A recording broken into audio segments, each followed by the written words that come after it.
Nabúrala som auto. A je poškodené? Počkaj, spýtam sa. Je poškodené? Nie.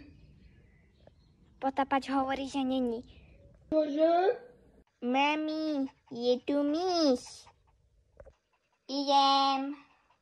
Kde? Tu. Choď za dvere, ja ju tu nájdem. Dobre.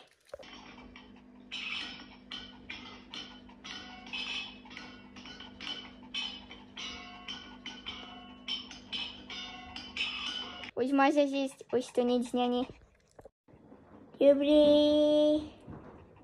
Mami, kúpila si mi to TNTčko? Spálne na poličke ho máš. Dobre.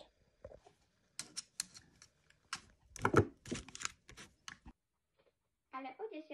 večer tu už buď. Budeme sa modliť za tento rok pri svieti. Dobre. To je sviečka. Maminka. Pán Boh, ďakujeme za tento skvelý bombový rok. Mami, to prečo berieš teraz tak veľa vitamínov? Lebo pán opravár povedal, že ak sa mi zvýši tlak v aute, tak prasknem a budú ma musieť vymeniť. Nemyslel náhodou zvýšený tlak v pneumatikách? Čože? Dobrý deň. Dobrý deň. Máte mandarinky linky? Nie.